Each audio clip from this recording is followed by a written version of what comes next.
Hello everyone, प्यारे साथियों। आज मैं आपके सामने कुछ क्वेश्चंस लेकर आया हूं। तो चलिए कोशिश करते हैं कुछ क्वेश्चंस को सॉल्व करने की। तो आप भी मेरे साथ साथ इनके आंसर को अपने माइंड में सोचने की कोशिश करेंगे या फिर किसी पेपर पर निशान लगाते रहेंगे, ठीक है। तो जल्दी से अपनी कॉपी अपने सामने रख लीजिए और फटाफट देखने की कोशिश करते हैं। तो पहला क्वेश्चन आपके सामने बच्चों देखने को मिल रहा है स्क्रीन पर। पहला क्वेश्चन है आपका, trust God and do the right. देखिए, ट्रस्ट के बाद में फिल इन द ब्लैंक है, तो इसका मतलब ये होता है कि ट्रस्ट के बाद में विद, बाय या फिर at, trust with, trust by, तो इनकी ज़रूरत आपको नहीं होती है। ट्रस्ट आपका होता है भरोसा करना और इसके साथ प्रीपोजिशन आता है आपका इन। तो trust in God and do the right, तो यहाँ पर आपका जो आंसर हो जाएगा वो होगा आपका डी, ठीक है। बाकी की ज़रूरत नहीं है। चलिए बढ़ जाइए अगले क्वेश्चन की तरफ जल्दी से। हिंदी जान ले एक बार। भगवान पर भरोसा करो, खुदा पर भरोसा करो एंड डू द राइट, और सही काम करो, ठीक है। आगे देखो, it has been years since I last fill in the blank him. इसका मतलब क्या हुआ? इट हैज़ बीन ईयर्स यानी कि सालों बीत चुके हैं जब से, सही है। आई लास्ट मेट हिम, तो इसका आंसर क्या है यहाँ पर? मेट। अच्छा, क्यों है मेट? देखिए, सिंस यहाँ पर आपका एक कंजंक्शन है और आपका ध्यान जाना चाहिए लास्ट पर। तो मैंने आपको बताया था किसी सेंटेंस के अंदर लास्ट, पास्ट, यस्टरडे, अगर इस तरह के वर्ड आपको मिलते हैं तो उस क्लॉज का सेंटेंस आपका होना चाहिए पास्ट का इनडेफिनिट, ठीक है। तो उम्मीद है क्वेश्चन ये आपको समझ आ गया होगा। तो जल्दी से बढ़ जाते हैं अगले क्वेश्चन की तरफ। और अगला क्वेश्चन आपके पास में है, blank 1000 species of butterflies have been identified, यानी कि बटरफ्लाइज, तितलियों की हज़ारों प्रजातियों की पहचान की जा चुकी है। तो देखिए, सबसे पहली बात मैं आपको यहाँ बताना चाहूँगा, और आप जानते भी हैं कि अगर मैं पहले ऑप्शन की बात करता हूँ एज मैनी, तो देखिए मैनी की तरफ अगर हम ध्यान देते हैं तो मैनी आपका जो होता है ये स्पीसीज़ के हिसाब से बिल्कुल ठीक है ना। लेकिन यहाँ पर जो एज है, क्या ये एज सिंपल मैनी के आगे आ सकता है? अच्छा, अभी हम दूसरे ऑप्शन की तरफ ध्यान देंगे, एज मच एज। चलिए, मच के दोनों तरफ हमने एज देख लिया, यहाँ पर भी पहले हमें नज़र डालनी है और बाकी दो ऑप्शंस पर।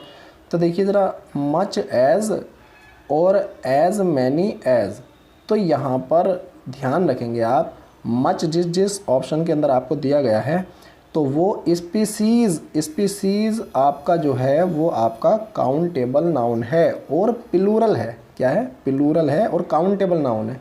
तो ध्यान रखेंगे, मच तो आप लगाते हैं अनकाउंटेबल के लिए, ठीक है। तो मच जिसके अंदर है वो तो हो गए बाहर, वो आंसर नहीं हो सकते। अब दूसरी बात, मैनी यहाँ पर आंसर है, तो अब पहला आंसर है या फिर चौथा आंसर है?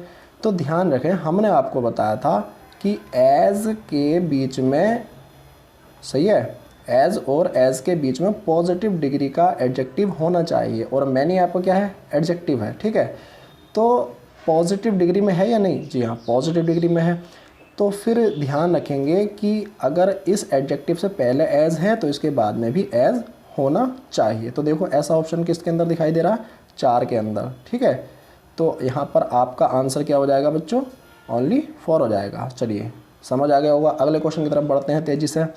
देखिए, ही ब्लैंक हिज मिस्टेक, अब देखिए, वह और उसकी गलती, तो अब उसने अपनी गलती को क्या किया? देखिए, सॉल्व, पहला ऑप्शन है आपका सॉल्व। तो गलती कोई प्रश्न तो है नहीं कि उसको हल किया जाएगा, सही है। तो यहाँ पर पहला आपका गलत है, ठीक। अगर दूसरे की हम बात करते हैं, फिनिश्ड, तो बच्चों फिनिश्ड का मतलब होता है उसने अपनी गलती को समाप्त कर दिया, यानी कि गलती कोई काम तो था नहीं कि उसको समाप्त कर दिया। तो यहाँ पर ये भी हमारा गलत हो जाएगा। बाकी ऑप्शंस पर नज़र डालते हैं। एक है आपका अंडरस्टूड, कोई प्रश्न वगैरह या कोई सवाल तो है नहीं कि उसको समझा जाएगा, ठीक है। देखिए, गलती जो होती है ना उसको रिलीज़ किया जाता है। रिलीज़ का मतलब होता है गलती को छोड़ देना, यानी कि उसको त्याग देना। क्या भी कोई व्यक्ति बार बार अगर कोई काम करता है तो कब करता है? अपनी गलती से ही तो करता है ना। तो उस गलती को जो है बार बार ना करे वो, इसलिए उसको रिलीज़ करना पड़ेगा। तो यहाँ पर आपका आंसर कौन सा हो जाता है बच्चों? सी हो जाता है, ठीक है। चलिए बहुत अच्छे, अगले क्वेश्चन की तरफ चलते हैं। अगला क्वेश्चन आपके पास में है, ये आपका रिपीट हो चुका है क्वेश्चन, तो ध्यान रखेंगे इसका आपका सी आंसर है। ठीक, अगला question, these murals are typical blank Tamil Nadu. इसका मतलब है दीज म्यूरल्स, देखिए दीज, अगर हम दीज की बात करते हैं तो हम बहुत अच्छे से जानते हैं दीज आपका क्या है, प्लूरल नाउन को एक्सेप्ट करेगा, तो प्लूरल नाउन यहाँ पर म्यूरल्स है। अच्छा, ये म्यूरल्स क्या होता है, ये दीवारें होती, क्या होता है, दीवार। दीज म्यूरल्स आर टिपिकल, और देखिए टिपिकल आपका आता है किसी की विशेषता बताने के लिए या फिर खासियत को बताने के लिए। ठीक है, तो ध्यान रखेंगे टिपिकल के बाद में आपको सिर्फ और सिर्फ क्या लेना होता है, ऑफ लेना होता है। तो these murals are typical of Tamil Nadu, यानी कि ये जो दीवारें हैं ये तमिलनाडु की विशेषता को बताती हैं। ठीक, और बाकी विद, फॉर, ऑन, ये सारे आपके यहाँ पर गलत है। ठीक, तो अगले क्वेश्चन की तरफ बढ़ते हैं बच्चों हम। अगला क्वेश्चन हमारे पास में है, द फ्लाइट विल लैंड।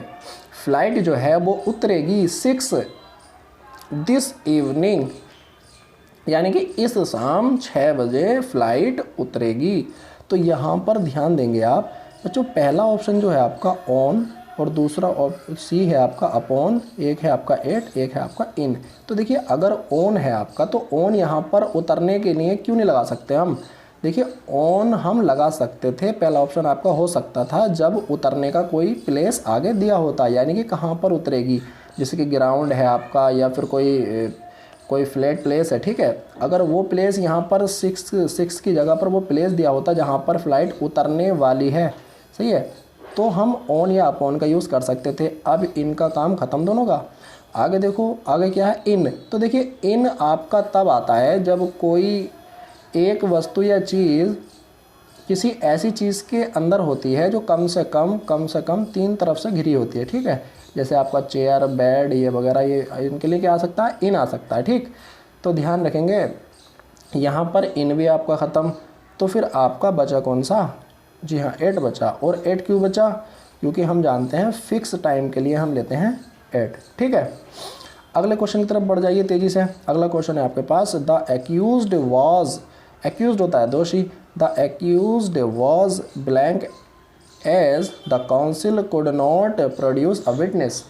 इसका मतलब ये होता है कि अपराधी को अब क्या किया गया, आगे की बात पढ़ते हैं, चूँकि the counsel could not produce a witness, क्योंकि जो समिति थी वो एक गवाह को नहीं ला सकी। तो देखिए जब किसी के खिलाफ कोई गवाह नहीं आ सकता तो फिर किसी भी अपराधी को क्या कर दिया जाएगा, रिलीज़ कर दिया जाएगा उसको। ठीक है, यानी कि मुक्त कर दिया जाएगा। तो अगर आपको फ्रेजल वर्ब की नॉलेज है तो यहाँ पर आंसर आप लगा सकते हैं लेट ऑन और लेट ऑफ, ये 2 ही ऑप्शन है यहाँ पर। तो बताइए लेट ऑफ क्या होता है, लेट ऑन क्या होता है। तो बच्चों ध्यान रखेंगे, लेट ऑफ आपका होता है किसी को छोड़ देना या रिहा कर देना, और लेट ऑन होता है अपनी बात को किसी के सामने बताना या जाहिर करना। ठीक है, तो यहाँ पर आपका आंसर जो होगा वो क्या होगा, लेट ऑफ आंसर हो जाएगा। ठीक है, अब बढ़ जाते हैं अगले क्वेश्चन की तरफ। और अगला क्वेश्चन आपका है एक एरर से रिलेटेड। ठीक है, तो बच्चों एरर से रिलेटेड है, देखिए थोड़ा सा इसको मैं जूम कर लेता हूँ, और अब आपको बताना है इसके अंदर क्या गलती है। ठीक, देखिए his composition is inferior then mine, उसकी जो कंपोजिशन है वो क्या है, इज़ इन्फीरियर देन माइन। अच्छा, ये चीज़ आप अच्छे से जानते हैं, देखिए समझ गए होंगे गलती कहाँ पर है। जब भी आपको इन्फीरियर या फिर सुपीरियर या फिर आपका इंटीरियर या फिर आपका सीनियर, आप अच्छा जानते हैं, सीनियर या फिर आपका जूनियर, तो बच्चों कहने का मतलब ये है आपका कि अगर किसी सेंटेंस में आपको IOR वाले एडजेक्टिव दिखाई देते हैं तो आप वहाँ पर कंपेयर करने के लिए देन नहीं लगाते हैं, बल्कि देन की जगह क्या लगाते हैं, आप टू लगाते हैं। बहुत अच्छे से समझ गए होंगे। अब बढ़ जाते हैं अगले क्वेश्चन की तरफ। अगला क्वेश्चन आपके पास में है, द ओल्ड मैन, एरर का है, the old man was overwhelmed for Joy. देखिए जैसे ही आपकी नज़र जाती है ओवरवेल्म्ड पर, तो ये ओवरवेल्म्ड होता है किसी चीज़ से ग्रसित होना। देखिए भावना से ग्रसित होना या भावना में लिप्त होना या भावना से भर जाना। ठीक है, तो देखिए भावना आपकी कैसी हो सकती है, कोई बैड भी हो सकती है, कोई अच्छी भी हो सकती है। तो यहाँ पर होना चाहिए आपका ओवरवेल्म्ड के साथ में आता है प्रीपोजिशन आपका विद आता है बच्चों, हमेशा ध्यान रखना, ठीक है। देखो the old man was overwhelmed for Joy, यहाँ पर दिया गया है जॉय, अगर यहाँ पर सोरो होता, सोरो, ठीक है, या फिर ग्रीफ, दुख से अगर भर जाता तब भी क्या लगाते हैं, विद लगाते, ठीक। तो हिंदी सुन लें, the old man was overwhelmed for Joy at the success of his only son, बूढ़ा व्यक्ति जो था वो खुशी की भावना से भर गया जब उसके एकमात्र लड़के ने सफलता प्राप्त की, या उसके एकमात्र लड़के की सफलता पर, ठीक है। तो क्वेश्चन आपकी समझ आ गया होगा। अगले क्वेश्चन की बात कर लेते हैं। द हॉकी मैच बिटवीन, देखिए the hockey match between India and Pakistan was much exciting, hockey match India और पाकिस्तान के जो बीच था वो मच एक्साइटिंग था। तो देखिए जैसे ही आपकी नज़र जाती है मच एक्साइटिंग पर, तो आपको ध्यान देना होता है, एक होता है आपका मच और एक होता है आपका वेरी। तो बच्चों ध्यान रखेंगे, इसके बाद आपको आईएनजी वाले फॉर्म दिखाई देती है जिसको बोलते हैं हम पार्टिसिपल, ठीक है, प्रेजेंट पार्टिसिपल। और यहाँ इसके बाद आपको दिखाई देता है वर्ब की थर्ड फॉर्म यानी कि आपका परफेक्ट पार्टिसिपल। तो कभी भी आपको चूज़ करना हो तो वेरी के बाद में आईएनजी होना चाहिए और मच के बाद आपका थर्ड फॉर्म होना चाहिए, यानी कि यहाँ पर दिया गया है आपका मच एक्साइटिंग, तो मच के बाद में थर्ड फॉर्म तो हमें करना नहीं है। क्या करेंगे हम, मच को हटाकर यहाँ पर वेरी कर सकते हैं, तो वेरी के बाद आईएनजी फॉर्म बिल्कुल ठीक हो जाएगा। तो मच के स्थान पर क्या कर देंगे, वेरी कर देंगे, बस यही गलती थी इसके अंदर। और अगले क्वेश्चन की तरफ बढ़ जाते हैं। अगला क्वेश्चन आपके पास में है, I have seen that film last year but I do not remember it's story, जहाँ भी आपको दिखाई देगा लास्ट, देखिए लास्ट के साथ कोई भी टाइम जुड़ा होगा, लास्ट ईयर हो सकता है, लास्ट डे हो सकता है, लास्ट मंथ हो सकता है, या फिर कुछ भी आपका होगा, लास्ट या प्रीवियस, सही है, लास्ट या प्रीवियस। तो इनके बाद अगर कोई टाइम जुड़ता है तो ये भी हमारे किसको बताते हैं, पास्ट को इंडिकेट करते हैं। तो ये जब सेंटेंस में आते हैं तो इनसे पहला क्लोज जो आपका होना चाहिए वो, सॉरी, इनका जो क्लोज होना चाहिए वो कैसा होना चाहिए, पास्ट का इंडेफिनिट होना चाहिए, ठीक है। इसके हटके और भी हो सकते हैं, जैसे कि आपका हो जाता है यस्टरडे होता है, यस्टरडे अगो होता है, तो इनके साथ भी कैसा टेंस आता है, पास्ट का टेंस आता है। तो ध्यान रखेंगे, करना क्या है हमको, करना ये है, I have seen that film, तो यहाँ पर हैव सीन की जगह हो जाएगा केवल सा, सा मतलब देखना। तो आई सा, मैंने देखी दैट फिल्म लास्ट ईयर, पिछले साल मैंने वो फिल्म देखी, but I do not remember it's story, परंतु मुझे उसकी कहानी याद नहीं है। तो ये थे बच्चों आपको कुछ क्वेश्चन, और इसके बाद आपका कोई क्वेश्चन नहीं है। तो देखिए ये थोड़ा सा आपका काफ़ी दिन हो गए थे आपको सॉल्व किए, तो मैंने आपको थोड़ा सा रिवाइज़ करने के लिए ये क्वेश्चन आपको दे दिए थे, ठीक है। अगर ये वीडियो आपको पसंद आता है तो आप प्लीज़ वीडियो को लाइक कर दें, ठीक, और थोड़ा आगे शेयर भी कर सकते हैं। Thank you, best of luck.